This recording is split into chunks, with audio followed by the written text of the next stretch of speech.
Halo Bapak Ibu, jumpa lagi dengan saya. Nah, di sesi kali ini kita akan membahas jawaban untuk pertanyaan-pertanyaan yang sering muncul terkait dengan modul asesmen.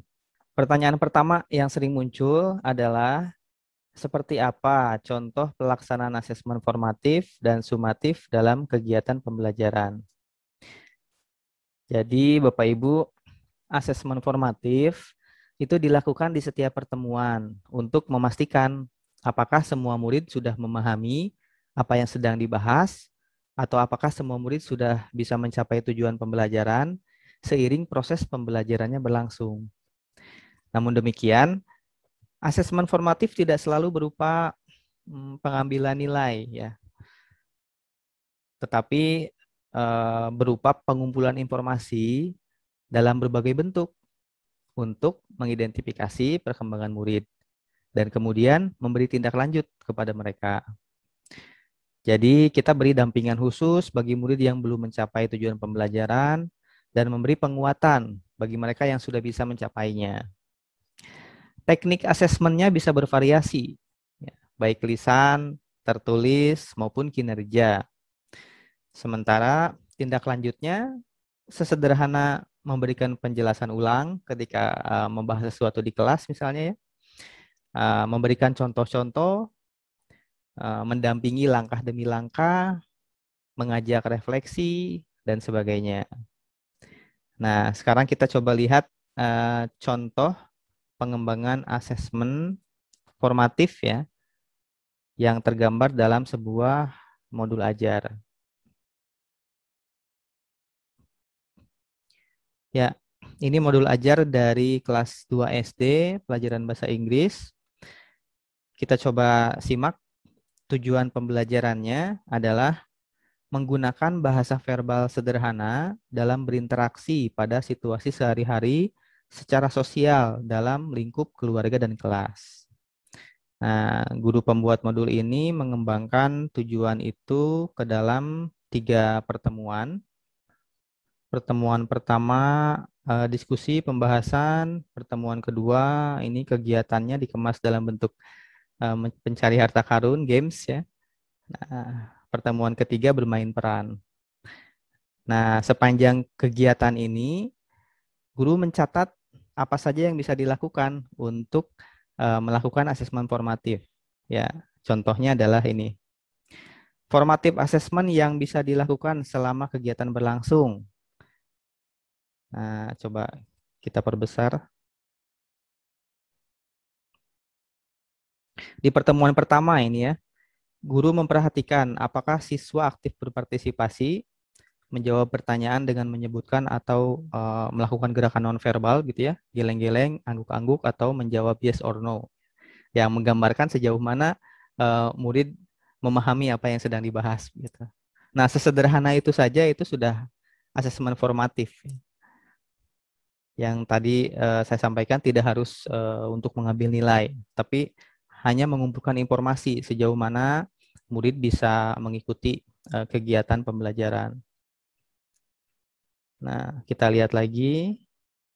Nah, guru pembuat modul ini ya mencatat juga beberapa kegiatan asesmen formatif yang bisa dilakukan ini. Ketika siswa sedang berkegiatan, guru berkeliling dan berhenti sejenak di salah satu kelompok untuk mengamati kompetensi siswa. Siswa melafalkan greetings, siswa melakukan ask and answer seperti yang dicontohkan. Ketika siswa sedang berkegiatan, guru berkeliling untuk mengamati keaktifan ataupun melihat kendala yang mungkin timbul. Ketika menemukan siswa yang kurang aktif atau mengalami kendala, guru bisa melakukan perbaikan dengan cara menjadi pasangan siswa atau bergabung menjadi kelompok dengan 3 orang. Guru dan siswa melakukan kegiatan yang sama seperti di atas. Siswa dimotivasi dan diberi contoh.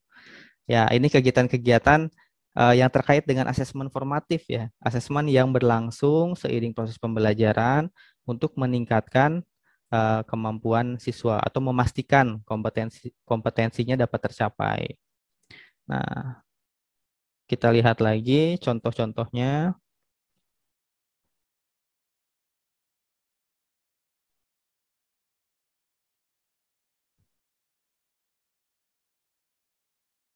Ya, seperti ini. Guru memperhatikan keaktifan yang terkait dengan sikap. Kemudian ini guru memperhatikan penggunaan frase sapaan dalam bahasa Inggris yang telah diajarkan. Ini terkait dengan kognisi gitu. Jadi berbagai hal bisa diamati ya, baik sikap, kognisi, keterampilan selama kegiatan pembelajaran berlangsung menggunakan strategi asesmen formatif. Seperti itu Bapak Ibu. Nah, sementara asesmen sumatif itu dilakukan untuk melihat capaian murid secara keseluruhan di akhir proses pembelajaran. Jadi tujuannya memang untuk mendapatkan nilai. Ya, proses pelaksanaannya sendiri harus mengikuti prinsip-prinsip penilaian ya, individual dan terawasi atau teramati dengan baik ya, sehingga betul-betul dapat diukur pencapaian setiap individu terhadap tujuan pembelajaran. Nah, asesmen sumatif itu dilaksanakan di akhir unit materi, tengah semester atau akhir semester. Ya. Instrumennya bisa menggunakan berbagai hal juga, seperti tes, ya, portofolio, dan sebagainya untuk mengukur pemahaman kognitif, sikap, atau keterampilannya. Harapannya, asesmen sumatif dapat mengukur pencapaian kompetensi murid secara utuh, ya, sesuai dengan tujuan pembelajaran yang diharapkan. Seperti itu. Apakah model penilaian akan mengarahkan pada model penilaian yang mengacu kemampuan literasi dan numerasi? Jadi Bapak Ibu, penilaian intra itu mengacu pada capaian pembelajaran, di mana capaian pembelajaran di setiap pelajaran pada dasarnya sudah mendukung pengembangan kemampuan literasi dan numerasi.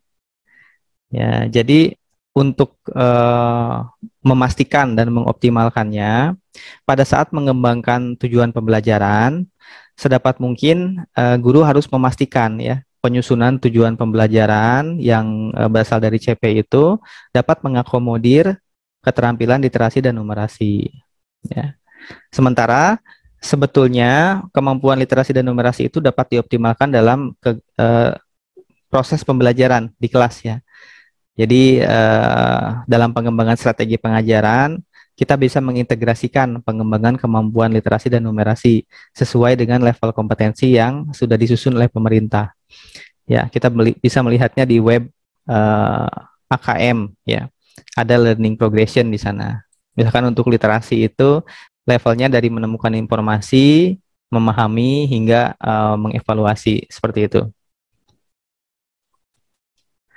Ya, kita lanjut. Apakah KKM masih berlaku pada kurikulum ini? Jika tidak berlaku, apa yang menggantikannya?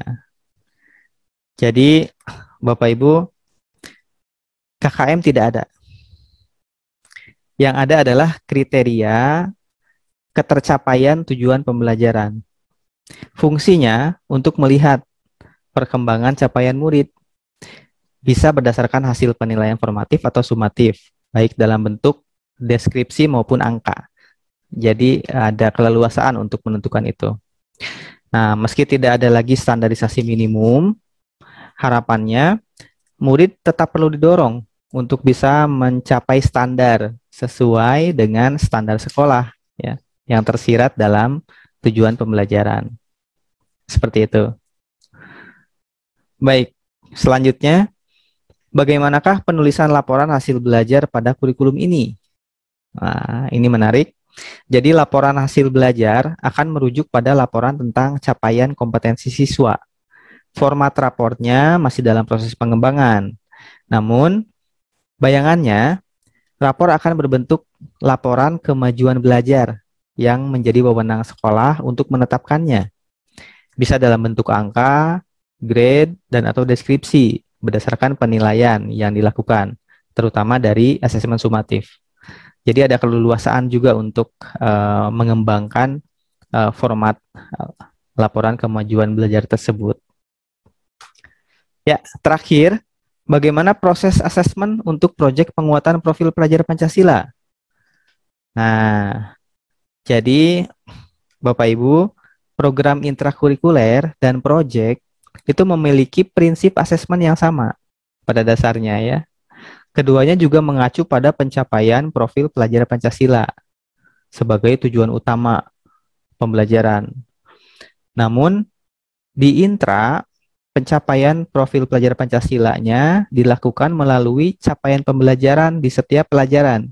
Sementara di proyek, tujuan pembelajarannya langsung mengacu pada fase perkembangan subelemen profil pelajar Pancasila. Nah, jadi di naskah akademik profil pelajar Pancasila itu sudah ada perkembangan setiap subelemen ya dari setiap dimensi profil pelajar Pancasila, sehingga itu bisa dijadikan acuan di setiap fase. Nah, project mengacu langsung kepada fase itu, sementara intra mengacu kepada capaian pembelajaran, di mana capaian pembelajaran juga pada akhirnya bermuara ke profil pelajar Pancasila. Jadi hanya sedikit perbedaan seperti itu saja. Nah, perbedaan lain barangkali terkait pelaporannya. Jika pelaporan belajar intra itu diadakan setiap semester, maka project itu diadakannya setiap tahun. Nah, jadi rapor project itu adanya setiap tahun. Sementara dalam pelaksanaannya, baik di program intra maupun project, guru dapat mengkreasikan berbagai bentuk asesmen, ya, diagnostik, formatif, dan sumatif, tentunya dengan berbagai bentuk dan instrumennya. Seperti itu gambarannya kurang lebih. Nah, demikian sesi pembahasan untuk tanya jawabnya, Bapak Ibu.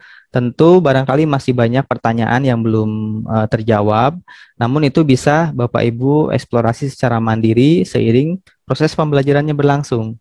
Nah, silakan berdiskusi lebih lanjut bersama teman, bersama pendamping, instruktur, dan lainnya untuk lebih mendalami materi yang sedang kita pelajari ini. Semangat terus, salam merdeka belajar.